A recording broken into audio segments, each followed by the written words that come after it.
here to share a sweet recipe from their all-new Fire and Wine Backyard Pizza. We welcome back the co-authors, Mary Cressler and Sean Martin. Great to see you guys again. Yay. Oh my gosh, this is wonderful. So first time you came out with the book, it hadn't been out there, right? But now it's out. It's out in the world. Yeah. Yes. People actually have it in their hands. Yeah, I love it. And we're making something sweet. Like I would not think of pizza for dessert, but you say, yeah? Absolutely. Yeah. So not only do we talk about like how to make pizza on any kind of cooker, whether you have a grill or a pizza oven or even your home oven, I want people to know that like the versatility of pizza. You can make your savory pizzas, your classics, but we also have breakfast pizzas and dessert pizzas in our right. Okay, so tell us what we're making today. Obviously, apples are involved. We're gonna do a spiced apple and salted caramel pizza. So it's kind of like an apple pie meets your kind of caramel dipped apples. Yeah. Oh yeah. Gotcha. And Sean's in charge of making sure the caramel doesn't. I have to make sure that caramel doesn't. Okay, keep an going on that. important job. Okay, first you started with the dough. All right, so we got our dough. You already know how to roll out a dough. We've gone over that, so that's ready to go. Well, one of the biggest tips I learned from you is making sure that the dough is warm versus cold. Well, not necessarily warm. Not warm. Right? It's kind of a fine line. We don't want it too warm, but we don't want it too cold. You want to be able to just stretch it. So it's kind of like room temperature, maybe a little bit chilled than room temperature. Gotcha. A little. Okay, got it. Okay. That's a technical term. Right. A little bit more chilled than room temperature. Yeah, chill. Yeah. So it's now like my personality. Yeah. Got it. So now our filling, if you will. Yes. So we have got some apples that I've kind of pre-sliced. You just want to slice them thin, but thinner than you would for like an apple pie, because an apple pie you're gonna bake for like an hour and it's gonna be layered really high, but we're gonna do like kind of a nice thin layer because we're just doing like one layer. So we're just gonna cut and you don't apples. need to peel the apple, obviously. No, I mean, right? Everything's about fiber these days, and that's where the fiber is. So you got to get your fiber. Gotcha. All right, so we've got the sliced apples. Yeah, you're gonna toss those in the bowl, and then we're just gonna add some lemon juice. Okay, and that's to keep it from getting brown. Keep it from getting brown, and add some nice kind of bright flavor. And then we're using apple pie spice.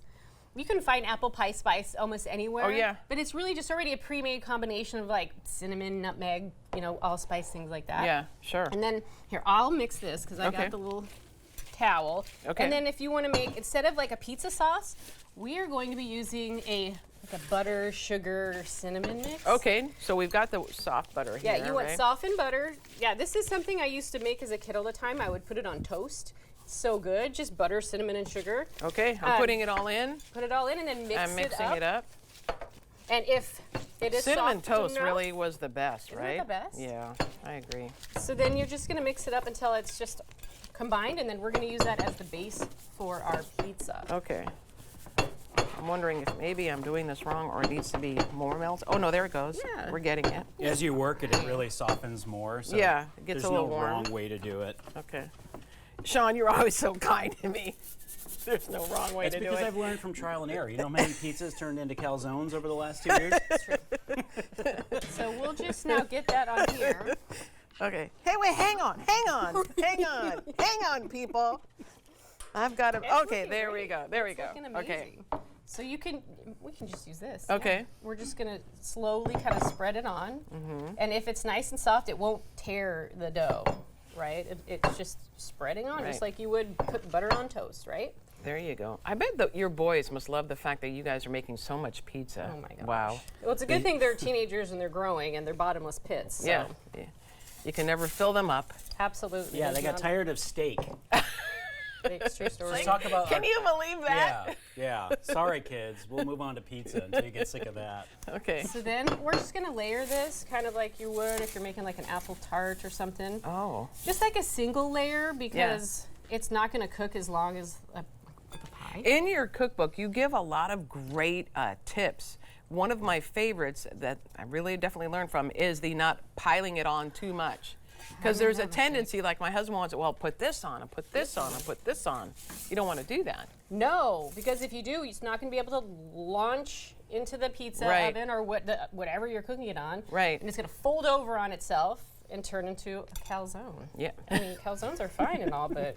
Well, we found, too, you can add a lot of flavor after the pizza's done. You could add hot peppers, fresh thyme. You can add salt, olive oil. So there's another opportunity to put more flavor once in it's already cooked. Yeah, that makes a lot of sense. Okay. So what do you So now we're just gonna launch it in. Sean's got one already in there. Okay. So I made sure, because we're using a pizza oven, it's cooking at a higher temperature. Right. So the pizza stone's at 700 degrees using your IR thermometer. Look how techie you are. Now, well, you know, we see a lot of questions all the time, like why won't my pizza cook correctly? Right. And it's because it's either cooked too hot or too cool. Okay. So you want to find that sweet spot. And that pizza stone that's in there, that helps too with the bottom of the pizza, It does. right? The pizza stone cooks the bottom, the flame cooks the sides. Okay. And then it kind of the heat bounces around in the oven itself. So while this is cooking, if this was a grill or your home oven, which we have modifications for, it'll take a little bit longer because they don't cook at 800, 900 Right. degrees. Got it. Okay. So yeah, we're basically turning this to make sure it doesn't burn. I know in the last segment we talked about how to like turn the pizza. Yeah. So I'm using my turning peel because it fits easier inside there. And I'm just looking at the edges, the crust, you can see right there. Yeah. And then I peek underneath to see if I like the way the crust is on the bottom. Okay. And then Do if you I like want, I'll It's looking dome it, good. which cooks the top a little bit. Look at Oh, yeah, that. now I'm Look, getting again, more fancy. things I'm learning. Okay. And then I just take it and put it That looks great. right there. Yes. Now we're doing a caramel sauce. This was Okay. my one job for today. Okay. This is a really easy caramel sauce. The recipe is in the cookbook. Okay. Basically, we melt sugar until it liquefies. We add butter, cream, and a touch of salt. So it's a salted caramel. Okay. And Well, it's that makes nice sense. and delicious. And then we drizzle over the top. Would someone like the pleasure of drizzling? Or Yeah, you go try? for it, Let's see your Mary. skills. All right, here are my skills. Okay, show us, On Sean. live television, here we go. Yes, yes. Just slowly drizzling over the top, slowly, back and forth. Wait for it. Wait for it. So that everyone knows the behind the scenes. I attempted this earlier and it didn't go so well. It went You did perfectly. great. It went perfectly. So yeah, we add the salt. If we added the caramel before cooking, it would burn and turn into a brown mess. Oh, So you of add the caramel course. at the end. Yeah. And Okay. it now- kind of continues to melt. If you notice the one that you did, it just slowly melts onto Look those at that. apples. Okay. And then it's like ready to eat in less than 3 minutes. You get a little plate. So it can be a little messy. Okay. Just a warning. So I'll plate a couple of pieces here Okay. with the salted caramel and apples. This one's going to be warm, so you might want to blow on it. Okay. And I'll hand that to you. And then this is perfect with the wines that Oh Mary yeah, tell me curates. about this wine. Yeah, so, I mean, every recipe in our book has a wine pairing, even the desserts, Wow. even the breakfast ones. But the dessert ones, the key with desserts is you want to find a wine that's kind of equal to, or maybe even a touch sweeter than the actual food. And that goes for desserts. So we've got a dessert wine. It's also Oregon Wine Month, and Oregon wineries make a lot of good dessert wines. Yeah, they And do. So you can get like an ice wine, you can get a Sauterne style wine, or even a sweet dessert or sweet sparkling wine. Perfect. By the way, this pizza is fabulous. Isn't it This great is to have fabulous. dessert for Would breakfast? you serve a savory pizza for dinner and then serve a dessert pizza, or is that too much pizza? Absolutely. Yeah. I think there's there's never no too rules. much pizza, right? Yeah. Pizza. You can even put pineapple on pizza. Or you can top He this says one. reluctantly. Couldn't help it.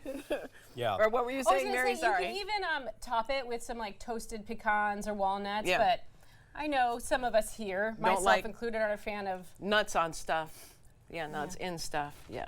Gotcha. So, Thank you. yeah.